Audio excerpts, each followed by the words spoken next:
పరమేశ్వర స్వరూపమైన సభకి నమస్కారం. శ్రీ గురు చరిత్ర గురించి 4 మాటలు చెప్పండి అన్నారు. అసలు మీరు ఒక తమాషా ఆలోచించండి. మనం ఎవరిని చేరుకోవాలి? భౌతికమైనటువంటి సుఖాల్ని అనుభవించడం కోసమని ప్రత్యేకంగా ఉపదేశం కానీ ప్రబోధం కానీ ఎవ్వరికీ అక్కర్లేదు. మీరు చాలా సుఖంగా ఉండండి, శరీరంతో భోగాలు అనుభవించండి, ఇంద్రియాలతో సుఖాలను అనుభవించండి, ఈ మాటలు ఎవరైనా వచ్చి చెప్పాలండి? ఎవరికైనా? ఎవ్వరూ చెప్పక్కర్లేదు. పుట్టినది మొదలుకొని ప్రతివాడికి అలవాటు పడిపోయేటటువంటి లక్షణం. ఈ శరీరంతో ఎంత సుఖాన్ని అనుభవిద్దాం. ముందు కూర్చోవాలనుకుంటాడు, తర్వాత పడుకోవాలనుకుంటాడు, చదువుకోవాలనుకుంటాడు, ఉద్యోగం రావాలనుకుంటాడు, ప్రమోషన్ రావాలనుకుంటాడు, డబ్బు దాచాలనుకుంటాడు, పిల్లలు కావాలనుకుంటాడు, అనుకూలవతి అయిన భార్య ఉండాలంటాడు, అటువంటి కోడళ్ళు రావాలంటాడు, అల్లుళ్ళు రావాలంటాడు. ఎప్పుడూ తన వైపు ఆనుకూల్యమునే మాట్లాడతాడు. దీనికి ప్రబోధం ఎందుకు? దీనికి ఎవరు ఏం ప్రబోధం చేయక్కర్లేదు. దీని గురించి ఎవ్వరూ ఏమీ మాట్లాడక్కర్లేదు. ఏమీ మాట్లాడకుండా నిశ్శబ్దంగా ఉన్నా ఇంద్రియముల యొక్క సుఖముల వైపు లంపటత్వము, భౌతికమైనటువంటి సుఖలాలస మనిషికి తనంత తానుగా కలుగుతాయి.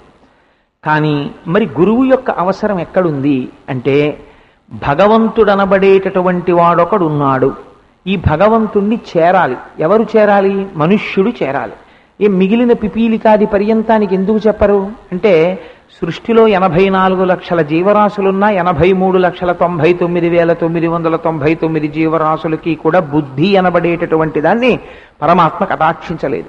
ఒక్క మనుష్య ఉపాధికి మాత్రమే బుద్ధి ఉంది.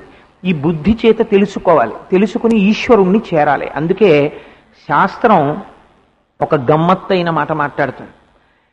మనుష్యుని యొక్క ఉపాధిని పొందినటువంటి వాడు పొందిన అదృష్టమేమి అంటే, మోక్షమునకు కాని ఊర్ధ్వలోకములకు కాని వెడతావా, లేకపోతే మళ్ళీ అధోయోనులలోకి వెళ్ళిపోతావా, అధో జన్మలలోకి అంటే, ఈ రెండింటికి మధ్యలో ఉన్న మెట్టు మీద నిలబడి ఉంటుంది మనుష్య ఉపాధి.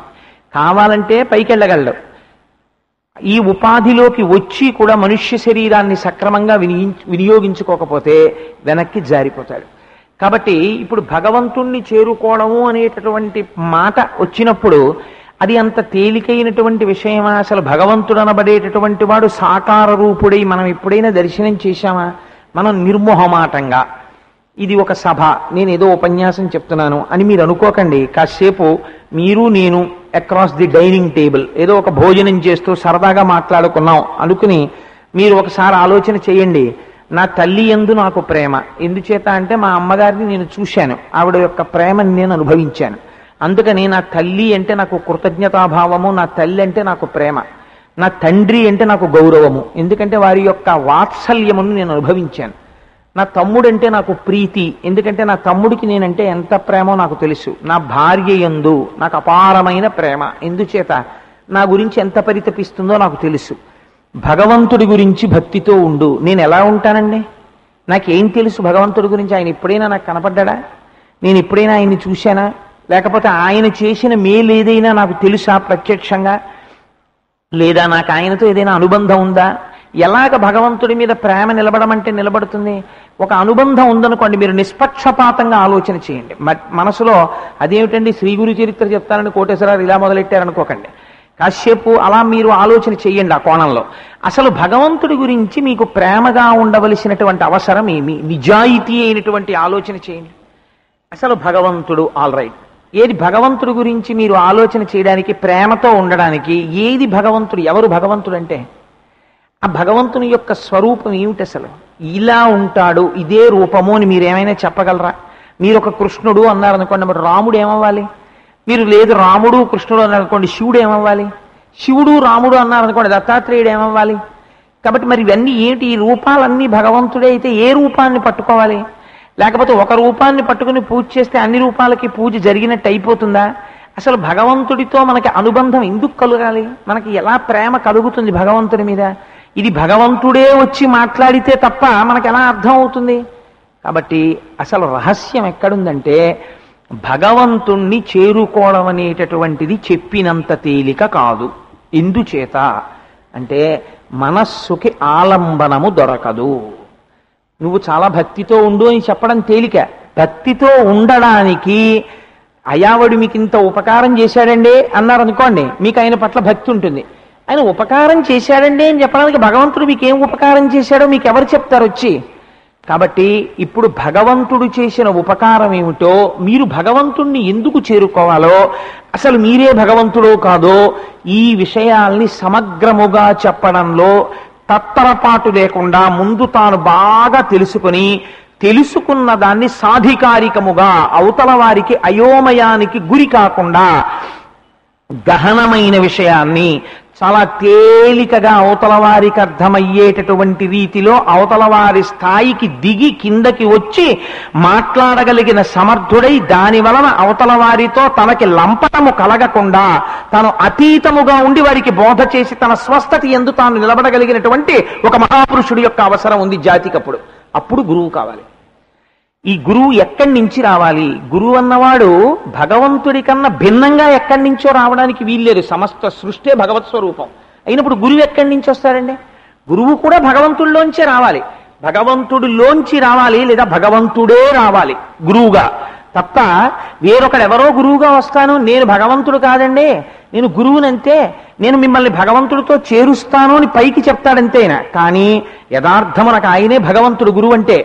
అందుకని ఇప్పుడు భగవంతుడితో చేర్చడానికి, భగవంతుడి గురించి మీకు చెప్పడానికి మీరెలా ఉంటారో అలాగే తను కూడా కరచరణాదులతో కదలేటటువంటి వాడే అయి ఉండాలి. మీకు ఎలా కాళ్ళు చేతులు ఉంటాయో ఆయనకు అలా కాళ్ళు చేతులు ఉండాలి. మీరు ఎలా తింటారో ఆయన అలా తినాలి. మీరు ఎలా పడుకుంటారో ఆయన అలా పడుకోవాలి. కానీ నడువడి చేత, జ్ఞానము చేత చాలా గొప్ప స్థితిని పొంది నిరంతరము భగవంతుడితో అనుసంధానము చేసుకోగలిగిన శక్తి కలిగిన వాడై ఉండాలి. అటువంటి వాడు మాత్రమే భగవంతుడి గురించి చెప్పగలడు.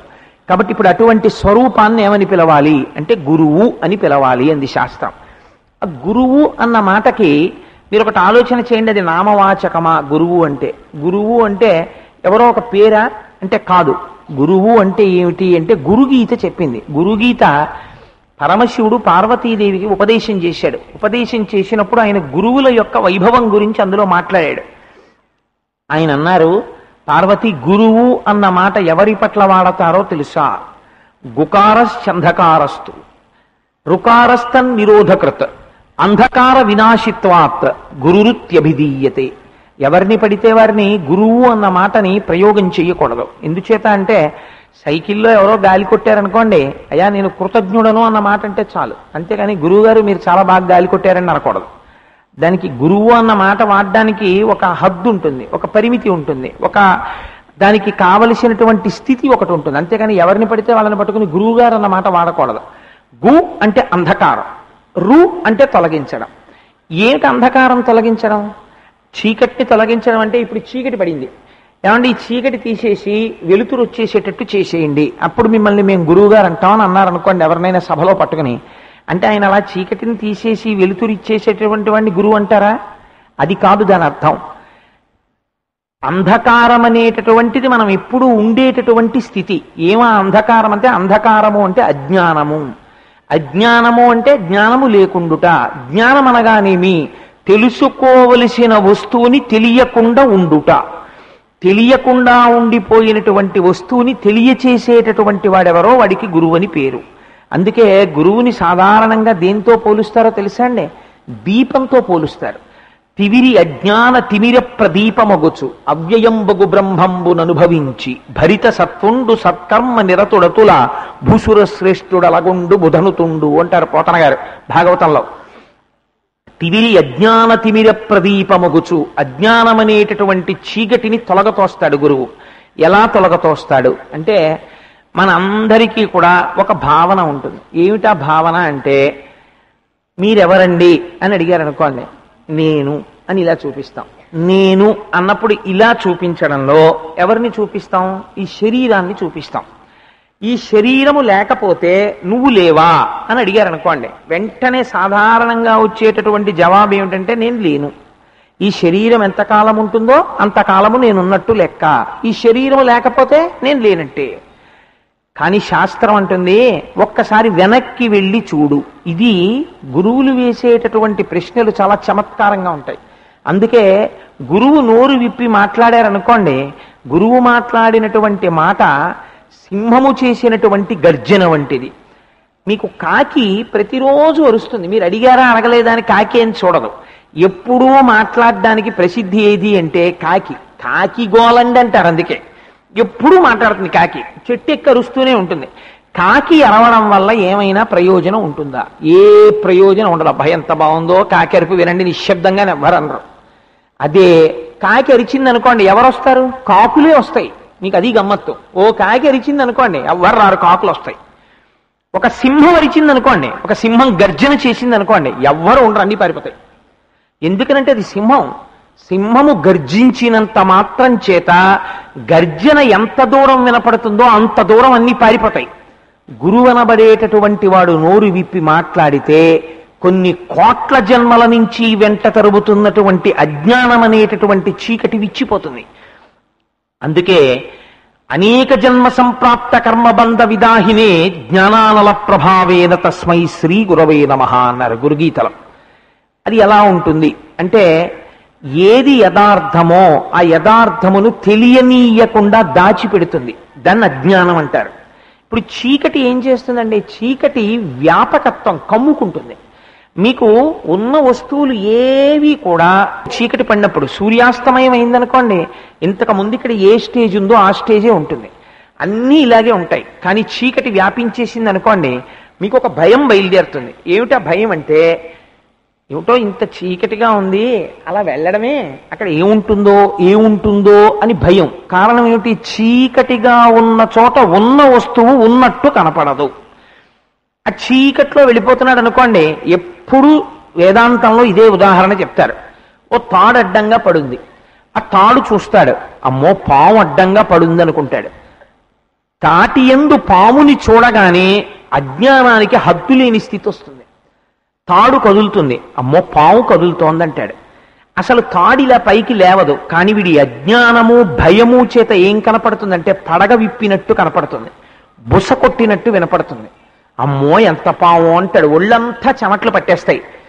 మీరు ఒక్క ఆశ్చర్యకరమైన విషయం చూడండి. ఇంత భయపడిపోతున్న వ్యక్తి దగ్గరికి వచ్చి, అయ్యా నువ్వు ఇంత పెద్ద ఉద్యోగం చేస్తున్నావు, నీకు ఇంత డబ్బుంది, నీకు 3 కార్లు ఉన్నాయి, నీకు ఇంత పెద్ద పేరుంది, నీకు ఇన్ని బిరుదులున్నాయి అని చెప్పారనుకోండి, ఎదురుగుందా పాము ఉంది అన్న భయం పోతుందా? పోదు. ఎప్పుడు పోతుంది పాము అన్న భయం అంటే, ఆ పక్కింట్లో ఉన్న ఆయన ఏమిటంటే అలా నించున్నారంటాడు. అమ్మో అక్కడ చీకట్లో రోడ్డుకి అడ్డంగా పాము పడుకుందండి అన్నాడు. ఆయన అన్నారు, అలాగా ఇక్కడ ఎప్పుడు పాములు తిరగవే అని ఇంట్లోకి వెళ్ళి ఒక టార్చ్ లైట్ పట్టుకొచ్చి గేటు తీసి టార్చ్ లైట్ వేసి చూశారు. అది తాడు. ఇప్పుడు దీపం పడగానే మీకు సత్యము గోచరించింది. సత్యము గోచరించగానే ఇంతకు ముందున్న పాము ఏమైపోయింది? అదృశ్యమైపోయింది. పాము పోగానే పాముకి సంబంధించిన భయం ఏమైపోయింది? అదృశ్యమైపోయింది. పాముకి సంబంధించిన బుస ఏమైపోయింది? అదృశ్యమైపోయింది. పాము లేదు, ఉన్నది తాడే. ఈ సత్యము తెలియాలి. ఈ సత్యము తెలియాలంటే ఎలా తెలుస్తుంది? దీపం వల్లే తెలుస్తుంది. దీపం లేకుండా మీరు ఎన్ని పట్టుకొచ్చినా తెలియదు. దీపం ఉంటే తెలిసిపోతుంది. దీన్ని రజ్జు సర్పభ్రాంతి అంటారు. బ్రహ్మము కనపడదు, జగత్తు కనపడుతుంది. ఈ జగత్తు కనపడుతున్నది సత్యం కాదురా, బ్రహ్మం సత్యం చెప్పాలి. ఎలా? ఎవరు చెప్పాలి? బ్రహ్మమును తెలుసుకున్నవాడు చెప్పాలి. అందుకని గురువు చెప్తాడు. ఆ గురువు చెప్తే అజ్ఞానం పోతుంది. అజ్ఞానమును పోగొట్టి జ్ఞానం అనేటటువంటి వెలుతురుని ప్రసరింపచేసి సత్యమును ఆవిష్కరించగలిగిన వాడెవరో ఆయనకి గురువు అని పేరు. అటువంటి గురువు భగవంతుడే గురువుగా రావడం ప్రారంభం చేశాడు. ఎక్కడ ప్రారంభం చేశాడు అన్నారు. అందుకే మీరు ఎప్పుడైనా చూడండి, పరంపరలు 2 ఉంటాయి. 2 పరంపరలలో మనం వివాహం చేసుకునేటప్పుడు స్నాతకము అని ఒక ఉత్సవాన్ని చేస్తారు. అందులో ఒక మాట చెప్తారు, నువ్వు ఈ తంతువుని తెంపవద్దు అని ఒక మాట చెప్తారు. తంతువుని తెంపవద్దు అంటే వివాహం చేసుకోకుండా ఉండకూడదు, పురుషుడు కానీ స్త్రీ కానీ. ఎందుచేత అంటే జన్మతః ఒక రుణం ఉంటుంది. ఏమిటా రుణం అంటే, తాను ఇతపూర్వము ఎవరికి జన్మించాడో అలా తాను కూడా వేరొక వ్యక్తికి జన్మనివ్వాలి. అందుకని ఈ తంతువుని తెంపవద్దు, కొనసాగాలి. వంశము కొనసాగింది, నా తర్వాత కొడుకు, కొడుకు తర్వాత మనవడు, అలా 2 తరాలు 3 తరాలు చూడాలి. వంశము వృద్ధిలోకి రావాలి. అలా ఇంకొకటి కూడా ఉంటుంది, వృద్ధిలోకి వెళ్ళవలసింది, ఆగిపోకూడనిది. అదేమిటో తెలుసా అండి? గురు పరంపర. గురు పరంపర మనం చెప్తాం, సదాశివ సమారంభాం శంకరాచార్య మధ్యమాం అస్మదాచార్య పర్యంతాం వందే గురు పరంపరాం అంటాం. ఎంత పెద్ద లిస్ట్ ఉందో మధ్యలో, ఎంతమంది గురువులు ఉన్నారో, కానీ మొదలు చెప్తాం, మధ్య చెప్తాం, ఇప్పుడున్న గురువు చెప్తాం. సదాశివ సమారంభాం, పరమశివుడే మొట్టమొదటి గురువు లోకమునకు దక్షిణామూర్తిగా. శంకరాచార్య మధ్యమాం, ఆదిశంకరులు మధ్యలో ఉన్నారు. అస్మదాచార్య పర్యంతాం, ఇప్పుడు మాకో గురువు గారు ఉన్నారు, బ్రహ్మశ్రీ మల్లంపల్లి అమరేశ్వర ప్రసాద్ గారు. ఆ గురువు గారి వరకు అస్మదాచార్య పర్యంతాం వందే గురు పరంపరాం, ఈ గురు పరంపరకంతటికీ నేను నమస్కరించుచున్నాను. ఇప్పుడు ఆ సదాశివుడు ఎన్ని రూపాల్లో వచ్చినట్టు? మా గురువు గారి వరకు అది సదాశివ స్వరూపమే. అజ్ఞానమును తొలగొట్టడానికి ఒక దీపం వేరొక దీపాన్ని వెలిగించినట్టుగా ఈ పరంపర అలా కొనసాగి వస్తోంది. లేదా నారాయణ సమారంభాం వ్యాస శంకర మధ్యమాం అస్మదాచార్య పర్యంతాం వందే గురు పరంపరాం, శ్రీమన్నారాయణుడితో మొదలుపెట్టి వ్యాస శంకరుల్ని మధ్యలో పెట్టి మా గురువుల వరకు ఈ పరంపర కొనసాగుచున్నది. లేదా వైష్ణవులు అనుకోండి, శ్రీశైలేశ దయాపాత్రం ధీభక్త్యాది గుణార్ణవం యతీంద్ర ప్రణవం వందే రమ్యజా మాతరం మునిం అని వాళ్ళు ఆ గురు పరంపరని వాళ్ళు చెప్తారు. ప్రతివారు కూడా పరంపరగా వస్తున్నటువంటి గురువుల యొక్క ఆ పరంపరని తలుచుకుని నమస్కారం చేస్తారు. అది ఒక చోట ఆగిపోయేది కాదు. గురు పరంపర ఆగిపోయింది అనుకోండి, అక్కడతో ఇంకా వెలుతురు అనేది ఆగిపోతుంది.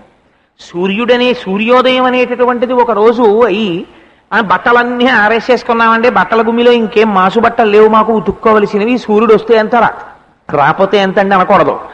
ప్రతిరోజు సూర్యోదయం అవ్వాలి, ప్రతిరోజు సూర్యుడు కనపడాలి. గురువులు కూడా మాకు మంచి గురువు ఈ తరంలో దొరికేశాడండి, ఇంకా గురువులు ఉంటే ఎంత ఊడిపోతే ఎంత అనకూడదు. గురు పరంపర అలా కొనసాగుతూనే ఉండాలి. మీరు చూడండి, అందుకే చాలా చిత్రంగా ఉంటుంది. వర్షము ఎక్కడి నుంచో మేఘం తీసుకొచ్చి వర్షాన్ని కురుస్తుంది. మేఘం ఎంతసేపు కురుస్తుందండి? తాను వెలవెలపోయేంత వరకే కురుస్తుంది. మేఘం తనలో ఉన్న నీటినంతటిని వర్షించేసి దూదిపింజైపోయి మేఘం వెళ్ళిపోతుంది. మరి ఇప్పుడు ఈ నీరు ఎలా వెడుతుంది అంటే ప్రవాహ రూపాన్ని నది పొందుతుంది. పొంది నది నీటిని తీసుకెళ్ళడం మొదలు పెడుతుంది. మొదలుపెట్టి గ్రామానికి, ఊరికి, పట్టణానికి మంచినీటిని తీసుకెడుతుంది. అలా గురు పరంపర కూడా అలా నడుస్తూనే వెడుతుంటుంది. ఇలా వెడుతున్నటువంటి గురువులు ఎంతమంది ఉంటారు అంటే, ఇప్పుడు నేను మీకు ఒక విషయాన్ని ఎందుకు విజ్ఞాపన చేశానంటే, ఇప్పుడు మీరు లెక్క చెప్పగలరా? మీరు లెక్క చెప్పలేరు. పైగా ఎవరిని గురువు అనాలి అంటే అదొక పెద్ద తర్కం శాస్త్రం. ఎవరికి ఎవరు గురువు అన్నారనుకోండి, ఎవరు మీకు గురి నేర్పారో వారు గురువు అని చెప్పింది శాస్త్రం. ఆ గురువు ఎటువంటి వాడు అంటే అత్రినేత్ర శివ సాక్షాత్ దిబాహుశ్చ హరిస్మృత యో చతుర్వదనో బ్రహ్మ శ్రీ గురురభిధీయతే.